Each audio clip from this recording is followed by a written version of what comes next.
guys, how you doing? Welcome back to another edition of the FPL Updates podcast. It's getting to that stage of the season where we're getting the tissues out because it's nearly over. I'm going to have a summer of nothing to do on our computers. FPL is coming to an end, so we've got 4 people to discuss it with Yusuf, with Kurt, with Jacob and with Mark, who are the 2 boys, the top dogs from FPL Updates.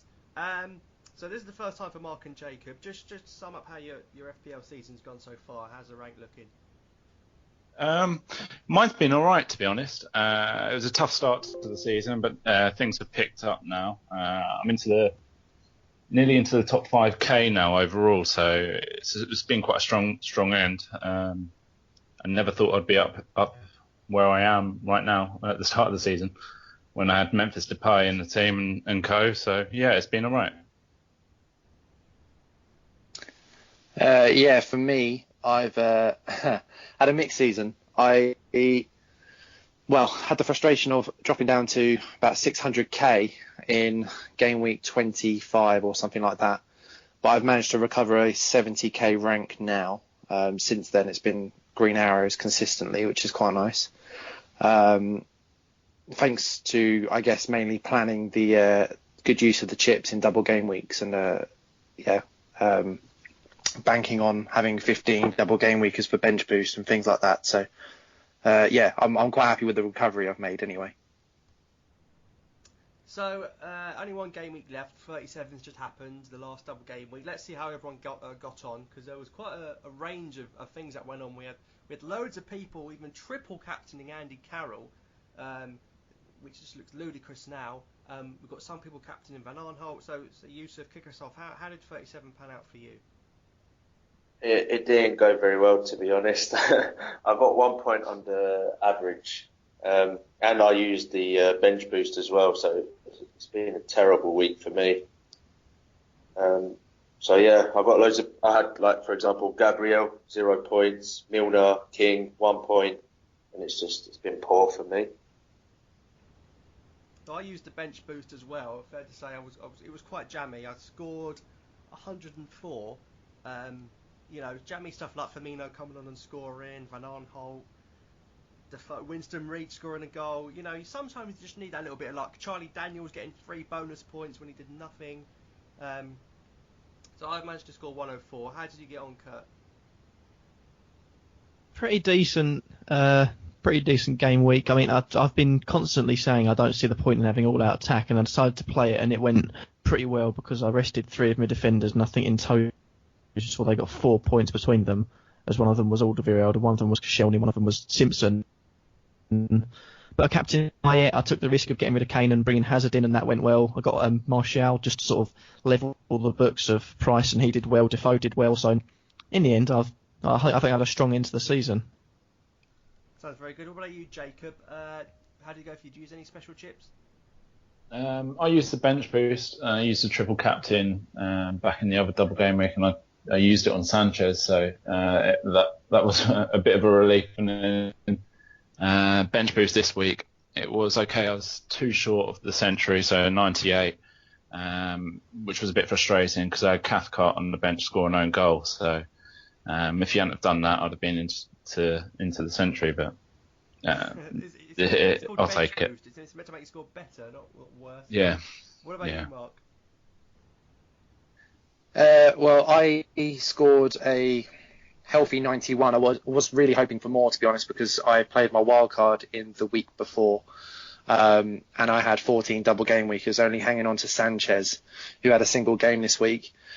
And then obviously used my bench boost. So my highest scorer, I captained Payet, which paid off really because he was my highest scorer, and then behind him I had Manone with a clean sheet thanks to last night's result. And Defoe, of course, bagging a goal as well. Not too bad. So the season's nearly over. The title's been decided. The relegation's been decided. So we're going to the final game week with not that many teams having things to play for. It's particularly the European places they're going for. Kurt, how do you go about going forward with a game week like this? Is it just a case of getting the Manchester players in? Because really, there's not really much to fight for now. Yeah, there's nothing. You look at the table, and everyone's just fighting for pride. I mean, you got nothing going. You got teams out of form, and it might be worth making a few risks as well, because I know Swansea have been in a bit of form recently, and they've got Man City, so they could look to overturn the books. But I think it's generally focus on Man City, Man United, and West Ham players, because they're the only real teams fighting for anything now. Now, Yusuf, there is the elusive fixture that everyone's been talking about. That is Arsenal at home to Aston Villa. It could be a cricket score. What do you think will be key in that game?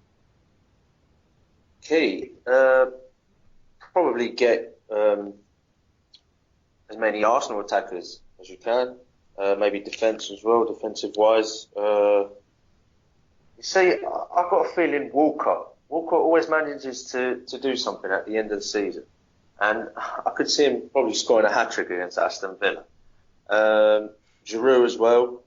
And it probably will be a clean sheet, so why not if you've already got Bellerin? So, yeah, that's a really good game to pick up points, I think, especially if you've got Arsenal players.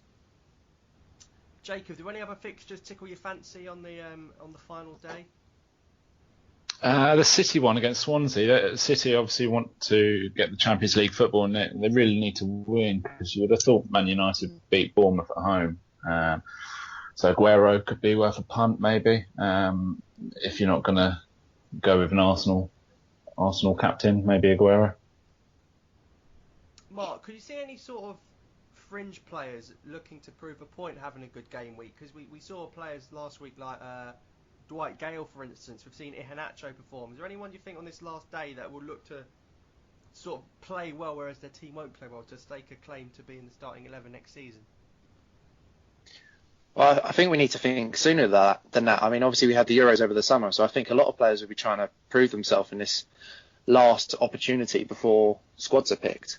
I think it's already been mentioned, but I think Walcott needs to have a big week in order to be even considered.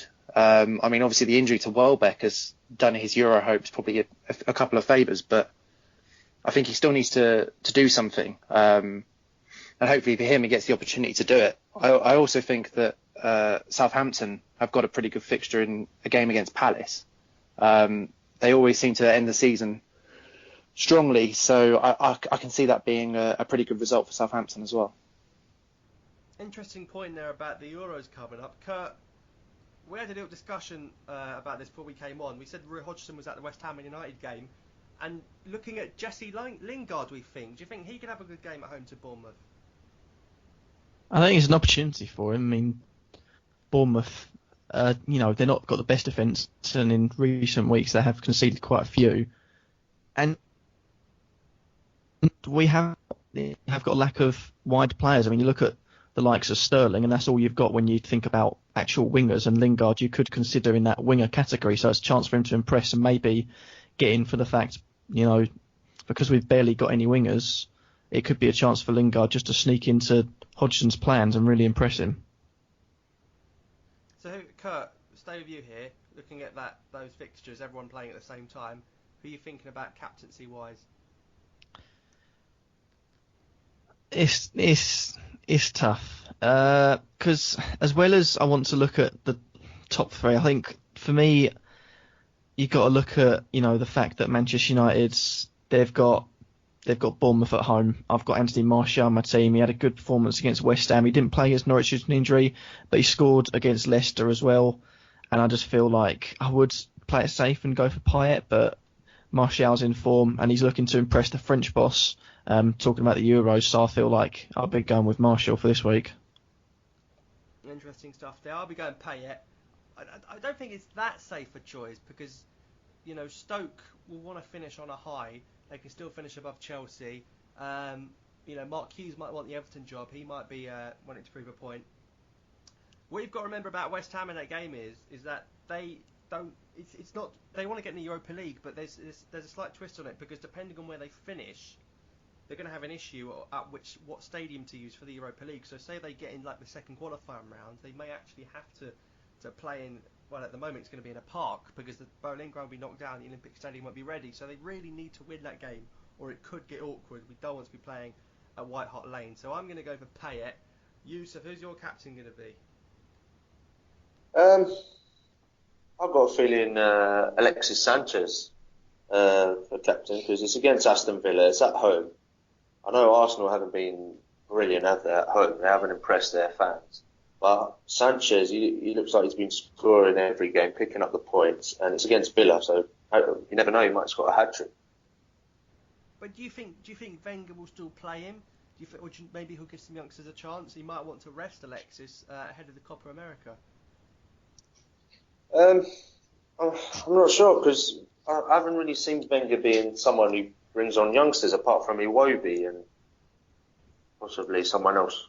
But no, I think Sanchez will play, definitely. So we've got Payet, we've got Sanchez, we've got Martial. Jacob, is it one of those three for you, or is it someone else? For me, I think it's between three players. You've got Alexis Sanchez, obviously we've mentioned against Aston Villa. I sort of alluded to it earlier. Aguero against Swansea as they're trying to look to bag that last Champions League spot. But you've also got Harry Kane in the mix against relegated Newcastle. He's still looking to get that golden boot. He's still up there, so he might be worth a punt as well. Something very interesting there, the golden boot race. It is it's probably more exciting than what's left in the league. 3 players going for it. So Mark, could you make a case for Jamie Vardy? That's a tough one. I mean, Chelsea have looked improved, I would say. I wouldn't go any further than that over the last couple of games. Hazard seems to have shown up. I know there were a few jokes going around last night saying who's Chelsea's new number 10. I think that's going to be a difficult game for Leicester. I mean, they're going to be on a high, obviously, from winning the league. I don't know. There's something about that tie where it's the current, the champions of last season versus the champions in this season. I can't see it being very free scoring. I think it's going to be quite low scoring. For me, I don't have Aguero or Kane in my team, although I do have one transfer this week, so that's still to be decided. I'm going to avoid Liverpool players because there's bound to be rotation with the Europa League coming up next week. Obviously, Sanchez is the obvious option, but I think Defoe is worth a shout as well. He's away at Vicarage Road. I think Watford have been pretty poor this year. They obviously did their work in the early part of the season, and I think Sunderland will be on the high from obviously, keeping their Premier League status, and I think Defoe's going to put in a good performance this weekend. Carl, do you think Jermaine Defoe, a proven Premier League scorer, is one we've missed out on this season? Because you often get put off by the club they play for. You're at Sunderland. I'm not going to pick him, but Jermaine Defoe, season after season, he proves he's got what it takes in the Premier League. Do you think you've got to judge players more than just by the team they play for? I've always looked at it as I try and at the start, although it never works, and I always end up using my wild card in the first few weeks. But judging players on how important they are, and this season Defoe has basically been Sunderland, as without Defoe's goals, you take Defoe's goals out of it, they're relegated. And I feel like it is missed. I didn't go for him until at least probably about February time when he's bringing up points, but it was a bit too late. But I think it's definitely it's one missed, but it's also maybe one for next season we can look out for. Yusuf, is there anyone else you've been looking at you think, in the summer I'm going to get them in my team? In the summer? What, for next season, you mean? Yeah, for the new season, when the game refreshes in the summer. Someone to look at. Lanzini for West Ham, if he stays. He looks really impressive. The way he plays. He looks like someone who can pick up loads of assists and score as well. Someone else, probably Mahrez. Stick with Mahrez next season. I don't think he's a one season star. I actually think he can carry on next season if he stays. Will he still be there? That's the thing. We don't know, do we? But if he does stay, then definitely should choose him. What about you, Jacob? Is there anyone you're thinking, maybe first day next season they might do a job for me? I think it's quite difficult to look that far ahead. Really, you obviously have your staple players, like sort of Aguero, Alexis Sanchez, those players that are sort of somewhat consistent. You can rely on them to a certain extent. It comes to more the pre-season where you start finding your differentials. With the Riyad Mahrez, obviously you picked up on that, Dean, this season. The season before that, it was Gylfi Sigurdsson who was performing really well in the pre-season, and he went sort of under the radar. And this summer we also have the Euro, so we can bear that in mind as well as the pre-season. So I think we'd have to pay a lot of attention to the upcoming competitions really before. Obviously, Jacob, this is the first time on the podcast for you. When you look back at the season, what have been your sort of FPL highlights? How do you think the season's panned out overall? I think it's been a brilliant season. Lots of highs and lows, really, really unpredictable. I don't think we're done yet. I think we've got another game week that, Aston Villa could even shock everyone and beat Arsenal at the Emirates. It's just one of those seasons. It could happen. But highlights, in fantasy football terms, I think triple captain Alexis Sanchez was my highlight. I went to the Emirates and watched the game where he scored 2. It was quite a relief because he went into that game not really returning much as a triple captain. And after the first half, it was brilliant. Thoroughly enjoyed that match, but it's been a brilliant season overall. It's been great. What about you, Mark? I know you talked about your fluctuating rank, but have you enjoyed the highs and lows of it? Yeah, definitely. I think, in past seasons, it's sort of been, well, comparing it to this season anyway, it's been a lot easier to pick a team. This season, it's been all over the place. There's been your standard players that feature in every team, but then, some teams pull out performances week after week that you're just not expecting. I mean, look at the last 2 Swansea games as an example. I don't think anyone expected them to pull out big wins against Liverpool and West Ham.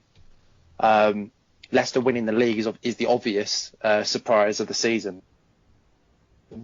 I was quite happy with my selection of Igalo at the beginning of the season. He was my budget striker that I'd been watching last season in the Championship for a few games and saw what he could do. I managed to bring him in before he started his goal run up until Christmas last year. So that was probably my highlight. Now, Kirk, Mark's touched on his Igalo wonder choice there. You're a Sheffield Wednesday fan. You know all about what it takes to get promoted. Not. Middlesbrough and Burnley have come up. Anyone there you think might do a job in this game? Maybe Jordan Rhodes? I think Jordan Rhodes, for me, look like watching Sheffield Wednesday for a few years, I've learned a lot about the Championship, and I think Jordan Rhodes is a bit overhyped because everyone is saying he's this, he's that, but he's never got a big move until he moved to Middlesbrough. I think Andre Gray is definitely one to look at. He's been in sensational form. I mean, people were questioning when Burnley bought him for, I think, £9-10 million, and I think he's proved absolutely everyone wrong. And I think next season he's only set to continue his fine form into the Premier League.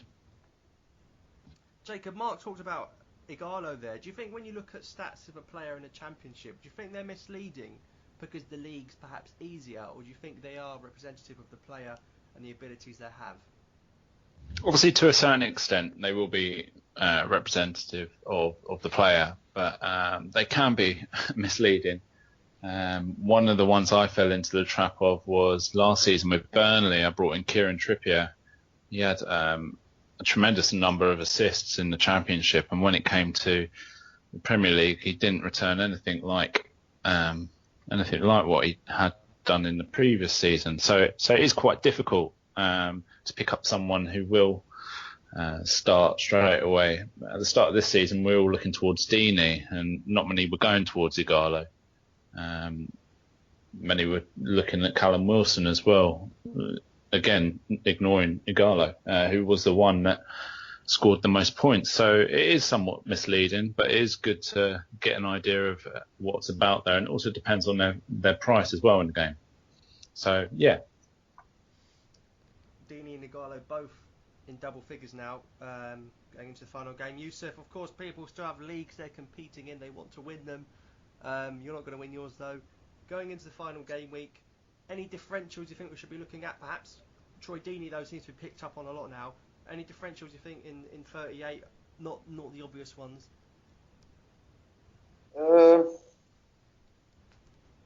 Not sure. Differentials. Probably bring Deeney in, I guess. I don't know. It's tough. It's really tough. This. I don't know. I think you should stick with the United game and the Arsenal sort of teams. Maybe bring in someone like Rashford, I think, or what's it called? Maybe Iwobi as well if he gets played. But yeah, I'm not too sure about that. Now, looking at the Twitter, we've just had a question come in from Mr. Craig Bevan. He wants each of you to sum up the season in 3 words. So, Kurt, 3 words and only 3 words. Sum it up. My English skills are probably going to fail me here, but I'm pretty sure it's 1 word. Leicester City fairy tale. I think fairy tale's 1 word. You know what? I would Google it, but who cares? 3 words. Leicester, amazing season. Lovely. Kurt gave me some inspiration for that one. What about you, Jacob? Having a party. Oh, I love that. All Leicester orientated now. Mark? It's got to be. I think mine's just more generic than that. It's just world's best league. I think, this season's summed up that the Premier League is the best league in the world, without a doubt. What do you think Yeah, in terms second of that. competitiveness or in terms of quality? See, that's quite difficult because some of the bigger names end up in your typical Real Madrid, Barcelona squads. Bayern Munich, of course, as well. But I think in terms of competitiveness, I think definitely Premier League. This season's thrown up loads of surprises, as I mentioned earlier. Obviously, the main one being Leicester winning the league. So I just think that just sums up that the Premier League is the best league in the world, for sure. But it's interesting because if you think, Jacob, if we were playing this game and it was La Liga, it would be very, very difficult to have players who don't play for the big 3. If you think about it, who would you pick that's not in the big 3? I haven't even got a clue. But that's the thing, isn't it? It's almost too easy if it was a league like La Liga because you just get the big hitters in. And do you think that's what makes the English Premier League special? The uncertainty of what's going to happen every week. Yeah, definitely. If you looked at the Liga, you'll be having Messi, Ronaldo. You'd struggle to even fit the players you wanted in there because of the budget. That's if you had a budget. But yeah, that is why I think as well. I have to agree with Mark that this is the best league. So, considering the stats those Barcelona guys have, the Real Madrid guys have, say Messi and Suarez are in the game, how much do you think they would cost? Got to be up in 14 mil. What about you, Mark? It's quite hefty, isn't it? Yeah, I mean, they're going to be placed higher than Aguero, aren't they? So it's got to be around 14 mil, for sure. Now, we've got a question in here from Ominous Feet, Yusuf.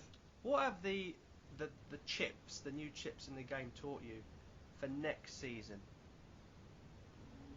What have they taught me? Well, it's taught me that what's it called? The all-out attack one's pointless, I think, for me. I don't think you really pick any points up with that one. Say, like, for example, the bench boost and triple captain, I think it's the best time to use them is obviously in your double game week. So that's one thing that I've learned this season, is that double game weeks are very crucial on picking up points. And I think those are when the wild card should be played, really. Now, Jacob, we had we spoke about this on a podcast earlier in the season. Just in terms of the chips, do you expect them to stay? Do you expect any more to be brought in? Do you expect all out attack to go? It's interesting because everyone thought it'd just be the same this season. So whether they'll add some, change them, no one really knows. It definitely brings a bit more to the game. It makes you be a bit more patient and make you use the chips at the right time. And it separates the sort of casual player who quits at about Christmas and those that continue on to the end of the season.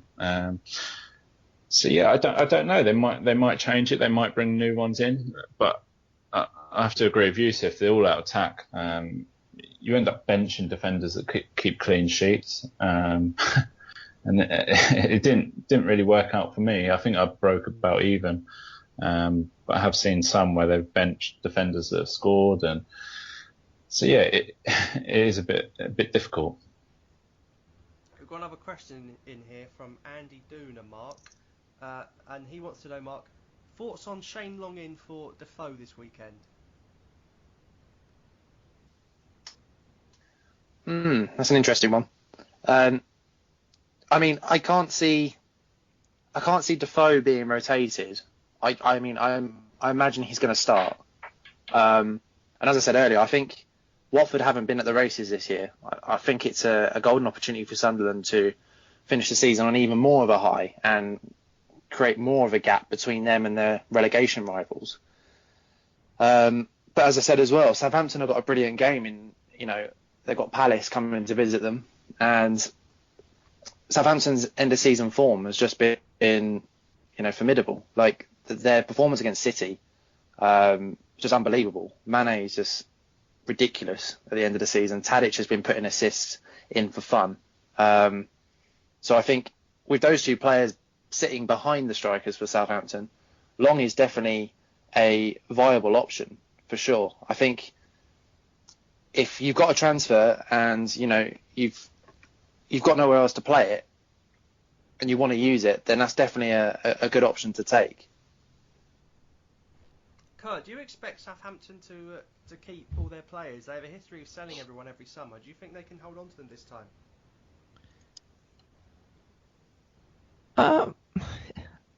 It's a strange one with Southampton because you see season after, or pretty much since they've been in the Premier League, every season one or two big players will go and everyone will say, oh well, now we'll see Southampton slide down. And this season it was the same when Schneiderlin left, and it was they're not going to be able to play Schneiderlin. They didn't bring anyone in, and they've still ended up in the same position they do. So I'm not sure. I think they should be able to. I mean, there's not really anyone that's been outstanding as such. I mean, you can look at Mane maybe getting a move away, and apart from that, you've got no one else I can see getting a big move to another club that is going to enhance their career. So I think it could be a good season for Southampton to try and build on what they've got and maybe move towards top four.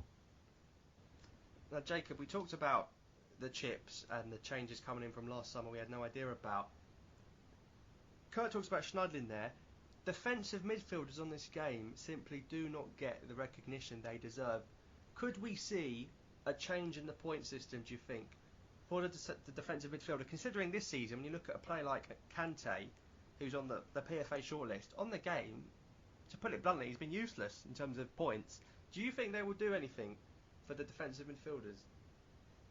I don't know. It does feel a bit wrong that players such as Kante, which you alluded to, and Matic was a good example last season, and they don't get any points.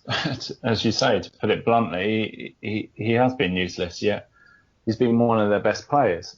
So whether or not they bring something in, I think it would be a good twist because no one picks them. Whether they get some sort of clean sheet bonus or something along those lines, but then who's to say 1 week they won't play a bit further forward? It's a difficult one.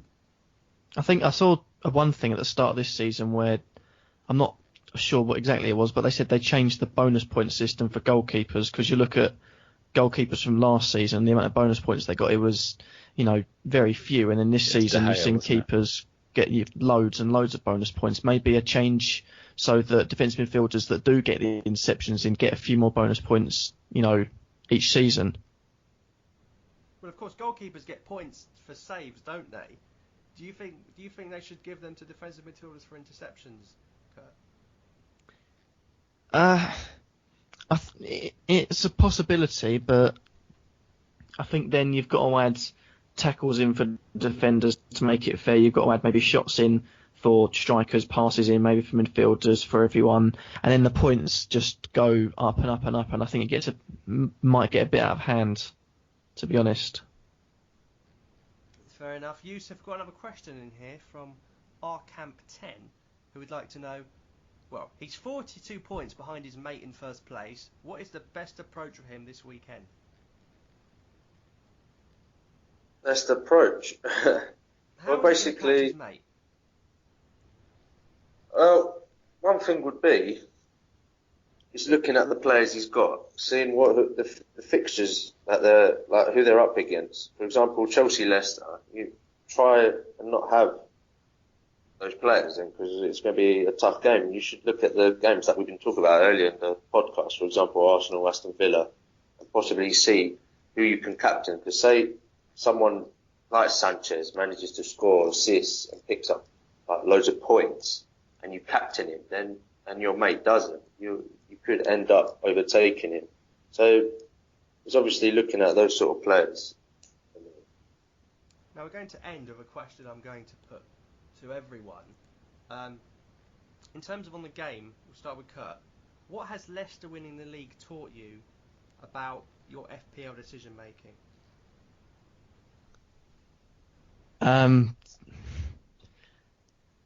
That usually it's all clueless at the start and you've got to wait a few weeks to see how people are playing, and you've never really got to underestimate teams that are in form. Yusuf? Yeah, I'm the same really. Don't go for all the expensive players. Probably look at some bargain players, for example. Yeah, because of course, if you pick Leicester players at the beginning, you'd have 50 million left over. That's not the end of the world, though, is it, Jacob? If you've got 50 mil left over, but your players are getting 6, 7, 8 every week.